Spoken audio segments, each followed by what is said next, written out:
It was midnight when I heard the knock. Not the careless kind you get from kids playing around, but a steady, deliberate knock that cut through the sound of thunder outside. I hesitated for a moment, standing in the dark of my living room, trying to convince myself I hadn't heard it.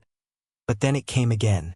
I walked to the door, opened it, and there she was, Sarah Mitchell, my 51-year-old neighbor, standing with a single candle in her hand, her face pale and her robe pulled tight around her. The storm was raging, lightning flashing across her eyes, but her voice was quieter than the rain. She leaned close and whispered, "I'm scared, but not of the storm." I froze for a second, couldn't even breathe. She had never come to my house before, not like this. I stepped aside and let her in, and the glow of the candle followed her. The lights had gone out across the street, and the whole neighborhood was wrapped in black. She sat down at my kitchen table as if she belonged there, and I poured her a glass of water to hide my nerves. "My name's Thomas Reed. I'm 37, and I've lived in this quiet town for almost 5 years. I came here to slow down, to escape the chaos of the city and rebuild my life after a rough divorce. I thought I'd found peace in silence, in routine. But peace, I've learned, can feel a lot like loneliness.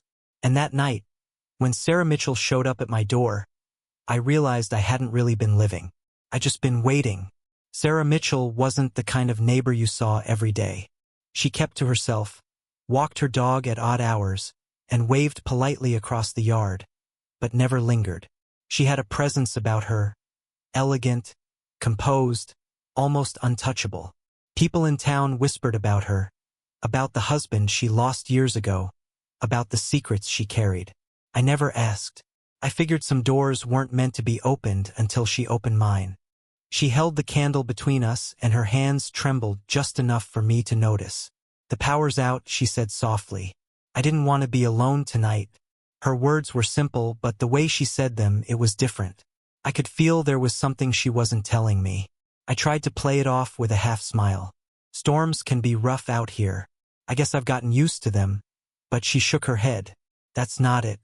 Her eyes caught the flicker of the flame, and for the first time, I saw something raw behind them. Fear, yes, but also something deeper. A kind of sadness that pressed against her words. We sat there in silence for a while, listening to the wind pound against the windows. My heart was racing in a way I hadn't felt in years. I wanted to ask her what she meant, why she had come to me of all people, but I didn't. Maybe I was afraid of the answer. Then, just as I thought she might explain, there was another knock. Loud, quick, almost impatient. I stood up, my stomach tightening. But when I opened the door, no one was there. Only the storm roaring through the empty street. Sarah Mitchell's face went pale, and she gripped the candle tighter. "Do you see now?" she whispered, almost too low to hear. "It's not the storm that frightens me."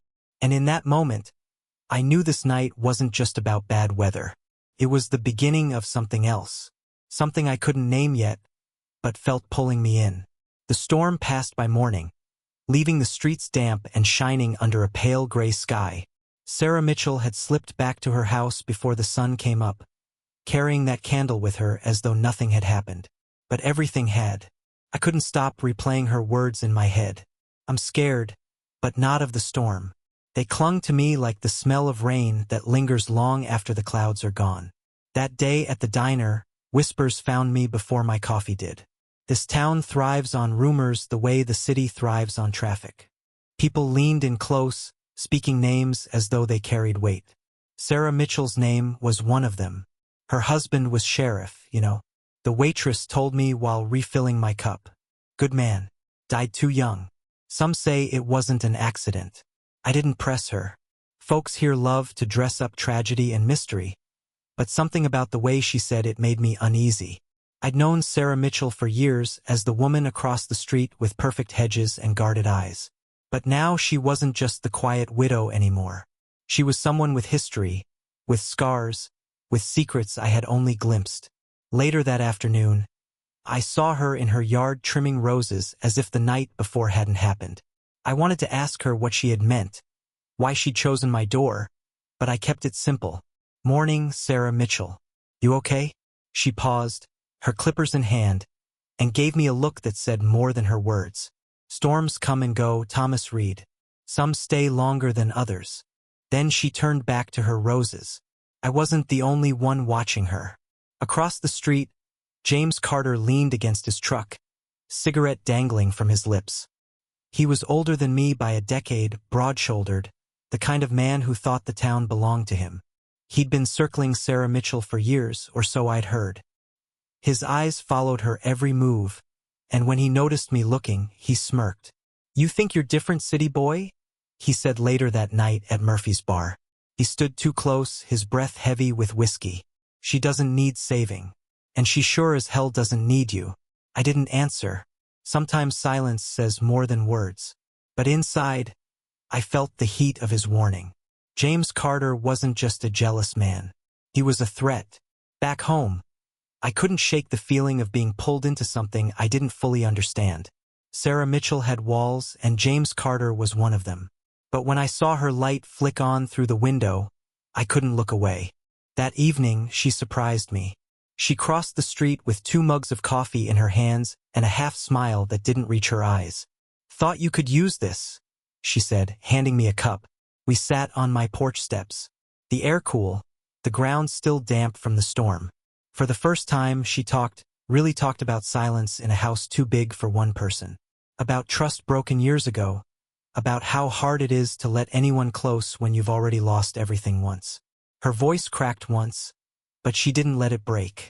And when she looked at me, I felt that she was measuring whether I was another storm in her life or the calm after. Just as the moment settled, the sound of laughter broke it apart. Henry Walsh, my other neighbor, was stumbling home, beer in hand, waving like he just caught us in some scandal. "Well, would you look at that?" he called out, chuckling. Midnight candle turns into morning coffee. Guess the whole street was right. Sarah Mitchell stiffened, her warmth fading as quick as it had come. She stood, placed her empty mug on the step, and whispered, "Careful, Thomas Reed. People love to watch, but not all of them wish you well." Then she walked back across the street, leaving me with a porch full of questions and a heart that refused to stay still. That night, alone in my bed, I realized something had shifted.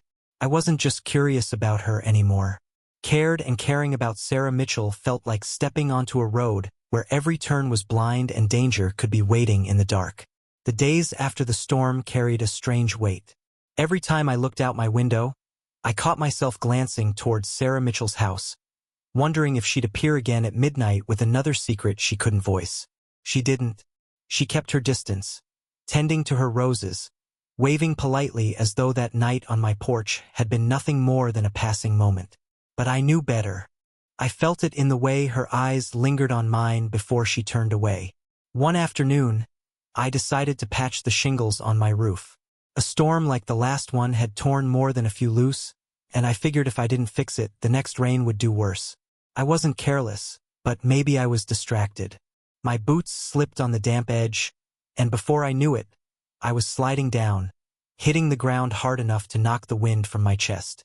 When I opened my eyes, she was there.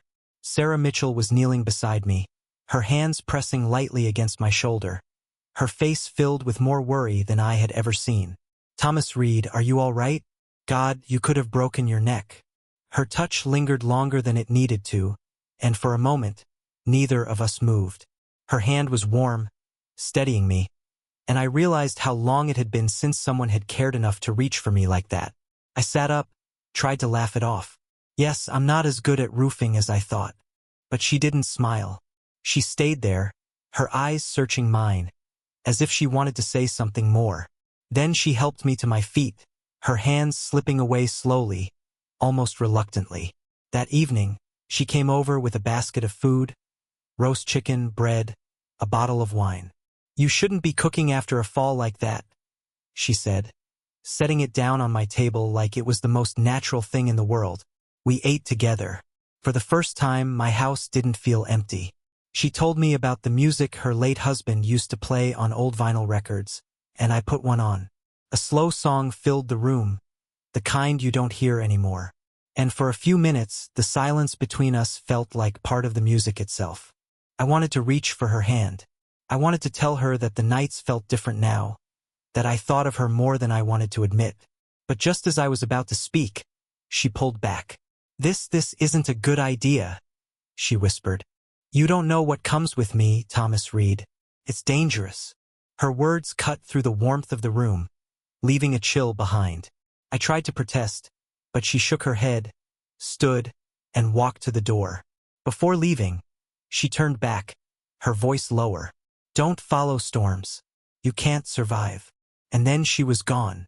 I stood there staring at the half-empty wine glass she'd left behind, my chest tight with questions. That's when I noticed movement outside.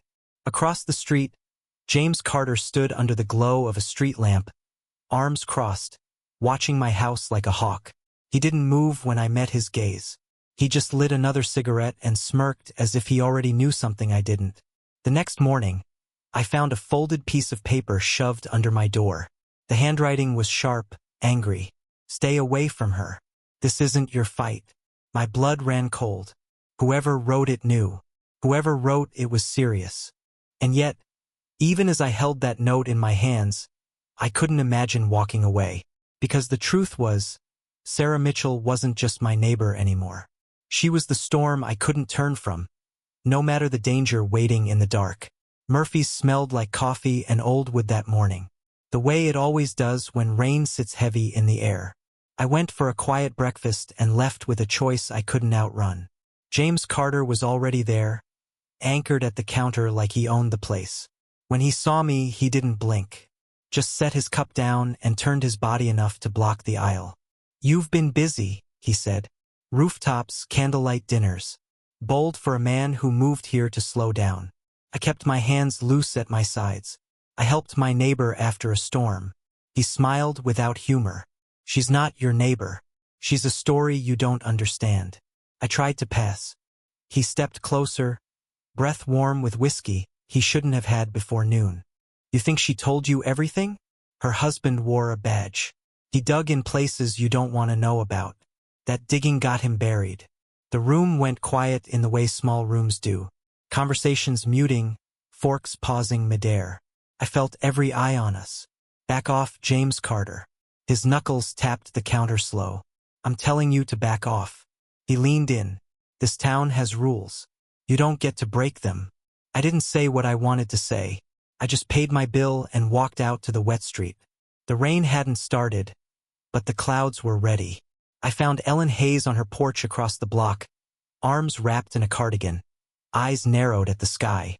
"You heard?" I asked. She nodded once. "James Carter's been angry since before you came.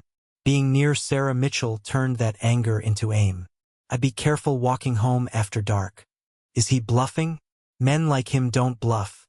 They test how far they can push before someone pushes back. Late afternoon drifted into a dim early evening. I told myself I wouldn't go to Sarah Mitchell's house, then found my feet carrying me there anyway. She opened the door before I knocked twice, as if she'd been standing on the other side, waiting for the sound. "Come in," she said quietly. Her living room held the soft scent of lavender and the hush of a place where noise is unwelcome. She sat, hands clasped tightly in her lap. "James Carter cornered me at Murphy's. I said he knows more than he should." Her shoulders lifted then lowered. "Of course he does." A long silence. "My husband. He followed money that didn't make sense. Shell companies. Cash that passed through businesses with clean fronts and dirty rooms in the back. Names that smiled at parades and whispered in alleys. James Carter's wasn't the only one, but it was there. I felt something cold slip behind my ribs. "You think that's why?" "I don't think. I know. He told me before he left for his last call that he was close to a name that would crack the whole circle. He never came back." She looked up. "I've kept my head down since. I don't invite people in. I don't hope. It's easier to be a ghost when men hunt the living." I moved to the edge of the chair, careful not to touch her hand, even though I wanted to. "Why my door that night?" "The light," she said, a smile breaking for an instant. "Your light stayed on when the street went dark. And I remembered you fixing your fence by yourself the first summer you moved in. You didn't ask for help. You just worked until it stood straight. I thought maybe you were the kind of man who doesn't run. Wind pressed against the windows, a thin whistle slipping through the frame. I heard the first distant roll of thunder. James Carter won't let this rest, I said. She nodded. That's why I tried to step back. I thought if I pulled away, he'd lose interest. But men like him don't lose interest. They mark you. We both turned when a car slowed in front of her house. Headlights pulled across the curtains, then drifted on. My jaw tightened anyway. She stood and walked to the shelf, lifted a small wooden box, and set it between us. Inside lay a badge scuffed along one edge, a folded photograph of two people laughing in a kitchen, a thin ring on a chain. I bury this box every year and dig it up again when the storm season starts, she said. Some years it stays buried longer. I looked at the badge, then back at her. Tell me what you need. She searched my face the way people do when they're deciding whether to gamble what little they have left. I need you safe. I need you alive, but I also need to stop living like I'm already gone. A car door slammed outside sharp, close voices. Then the squall hit hard. Thunder cracking overhead as rain came down like nails on tin. The lights flickered once, steadied, then went out. Darkness folded around us quick and total. I felt her hand find mine in the black. It was not an accident. Her breath was calm when she spoke, but her words were not. If you stay with me, Thomas Reed, this turns into a war.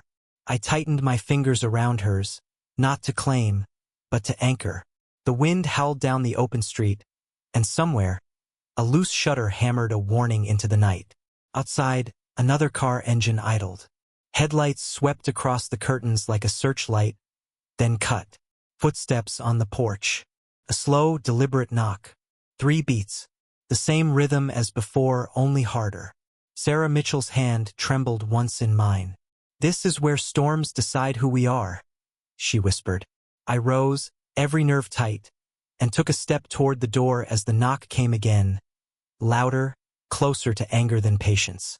The room held its breath. I reached for the handle, then stopped, listening, because beneath the rain and thunder, another sound threaded in. The soft scrape of metal against wood, just below the lock. The knock on the door rattled through the house, heavy and slow, each strike dragging the storm deeper into my chest. Sarah Mitchell's hand tightened around mine, her candle flame quivering in the draft that slipped through the cracks. I could hear the scrape again. Metal on wood, deliberate, patient. Someone wasn't asking to come in. They were trying to force their way. I whispered, "Stay behind me," though the truth was I didn't know what I'd do if that door gave way. I took one step forward, but before I reached the handle, the sound stopped.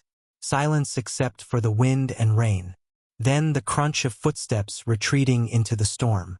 Headlights flared through the curtains, then vanished. Whoever it was, they were gone or waiting.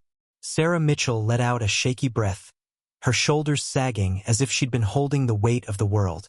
She set the candle on the table, the small light barely holding back the dark. "Do you see now?" she said, her voice raw. "This is why I can't let people close. Anyone who stands with me becomes a target." I moved to her side, the storm roaring louder than in. "And if I walk away, you think James Carter or whoever else is out there just forgets. They won't. And you'll still be alone in this house every time the power goes out." Her eyes glistened in the candle light, but she didn't look away. "I've already lost one man who tried to protect me. I can't lose another." I reached for her hand again, and this time she didn't pull away. Her skin was cool, trembling slightly, but her grip grew stronger when I closed mine around it. "Sarah Mitchell," I said softly, "you don't have to carry this alone anymore." Thunder cracked above us, the house trembling in its frame. For a long moment, neither of us spoke. The storm outside blurred into the storm between us. Fear, longing, anger, grief, all tangled into something fragile but unbreakable. Finally, she whispered, "I was never afraid of lightning, Thomas Reed. I was afraid of this, of feeling again." She gave a broken laugh, shook her head. "I thought if I stayed numb, I couldn't lose anything else." Her words landed heavy, and I knew then what she had been trying to protect. Not herself, not even me, just the possibility of hope she'd buried years ago. I pulled her closer and she let herself lean into me, her head resting against my shoulder. For the first time, she allowed herself to be held.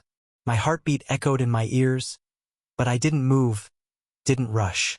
Some silences don't need filling. The candle flickered once, then died, leaving us in complete darkness.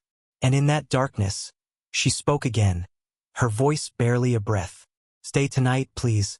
Not because of the storm, but because I can't stand the thought of waking up alone again." I nodded though she couldn't see me, my hand pressing gently against hers. "I'm not going anywhere." Outside, the footsteps didn't return, and the storm began to ease, rain softening against the windows. But I knew the fight with James Carter wasn't finished. He'd be back, maybe tomorrow, maybe worse. The war she'd warned me about hadn't even started. Still, as the night stretched on and Sarah Mitchell's breathing steadied against me, I felt something shift inside me. For the first time in years, I wasn't thinking about what I'd lost or what might come. I was thinking about her, this woman who had carried fear and silence like armor. And yet, let me see her break. Morning would bring questions, enemies, choices neither of us could avoid. But that night, with her hand clasped in mine, I made a silent promise. Whatever storm was coming, we would face it together. And when the first pale light of dawn slipped through the curtains, she whispered once more, her voice steady this time. "I was never scared of the storm, Thomas Reed. I was scared of living again. But maybe that's what we're both meant to.